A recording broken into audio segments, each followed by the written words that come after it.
Yeah, I mean, just give us an update, man. Obviously, coming off a big win not long ago here, undefeated at welterweight now. Just what's kind of the latest? Are you looking for a fight soon? Or? Yeah, definitely looking to fight in December. I want to give myself a little break. I put a lot of work into these camps, so December fits in my timeline real well.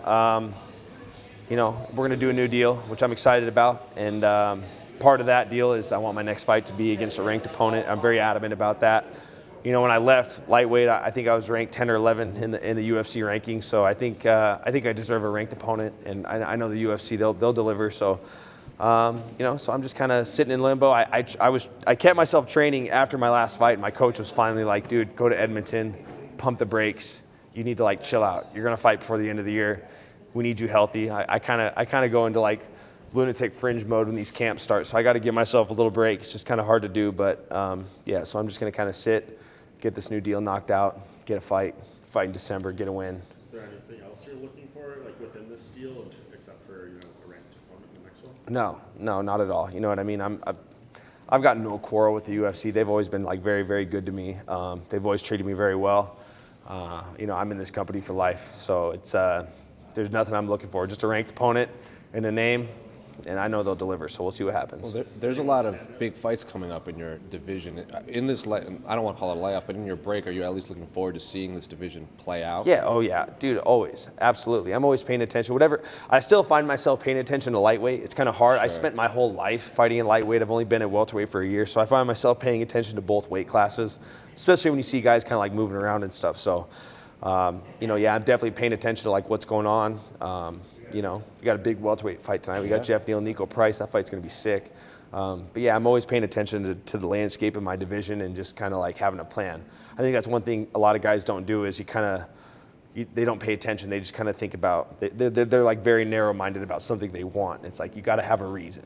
Why do you want to fight this guy? What's the reason? Why does it make sense? I think a lot of guys need to pay a little more attention, have a reason why you're asking for these things. So I'm a guy that pays close attention. How far ahead do you plan? Because I remember Israel Adesanya when he came in, he had a 3-fight plan. He goes, I'm gonna fight this guy, and then this guy, and then this guy. There's a reason why me and Israel Adesanya are friends. It's 'cause birds of a feather. I'm a man with a plan. There's a reason why. Anytime I've ever called a guy out or asked for a fight, I've usually gotten it. You know what I mean? If you look, when I fought at lightweight, I beat Jim Miller. I asked for Beneil Dariush because it made sense. Guess what? I fought Beneil Dariush 4 months later.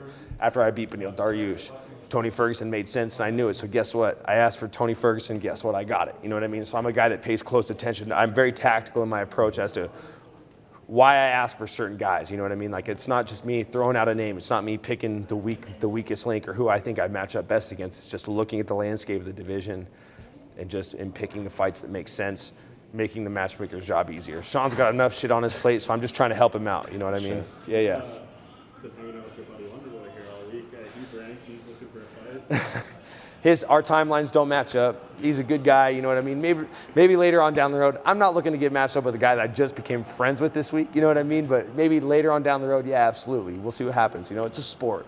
At the end of the day, you don't got to not like a guy to fight him. You know what I mean? So I'm not gunning for a fight with Wonderboy. And it's funny because we're at the CFL game. We're sitting right on the field, and they brought the cameras over for us. Yeah, give it up for Stephen Thompson and Michael Chiesa. And we're like, yeah, cool. I drink a beer on the camera, and the guy in front of the whole arena announced, yeah, good luck on Saturday, guys. You guys will have a good fight. It's no.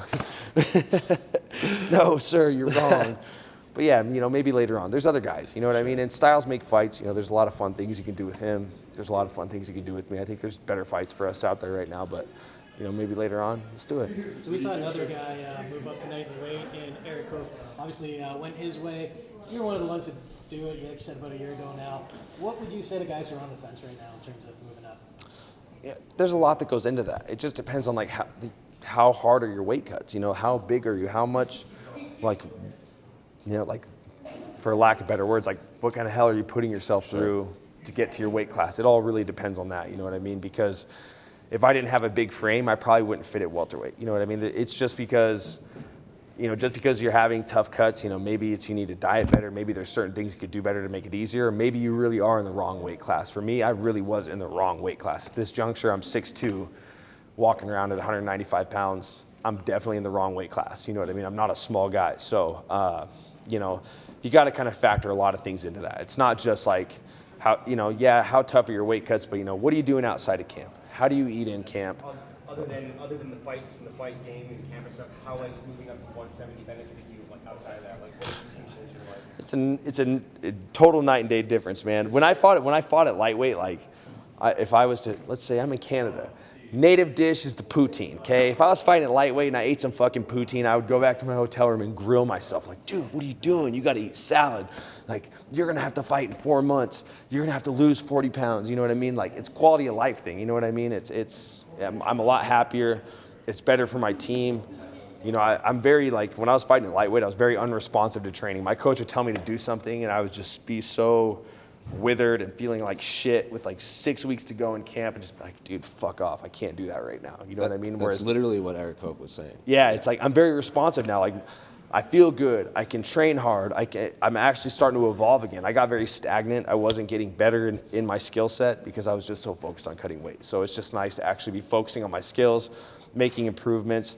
And, making weight is just so far on the back burner now, whereas before it was such a priority. That was in the front. Like, making weight was always in the front of everything. Whereas now, dude, that's so far in the back. We can just focus on getting better. We can train.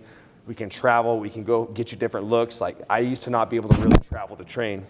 I used to not be able to travel to train because I was so paranoid. Like, dude, I have to be in a kitchen. I have to be very, meticulous and precise with my meals. I can't be over by 10 calories. Like, it was very annoying. You know what I mean? Whereas now it's like, cool, let's leave. Let's go train somewhere. Let's do whatever we got to do to get better and get a win. So it's just been a lot better all around. So how's the poutine? Fucking amazing. Of course it is, bro. Gravy, cheese curds, fries. Come on, man. That's my shit. Let's go.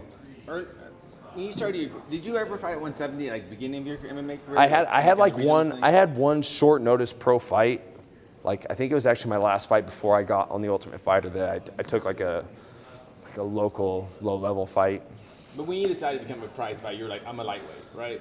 Yeah, for sure. I mean, my very first fight as an amateur, May 2008, was at lightweight. So, and the hardest thing about moving up is change. Change is fucking scary in this sport. To change camps, to change weight classes, to change promotions, any type of change that's significant is really scary to do. You know what I mean? It's a lot of uncertainty.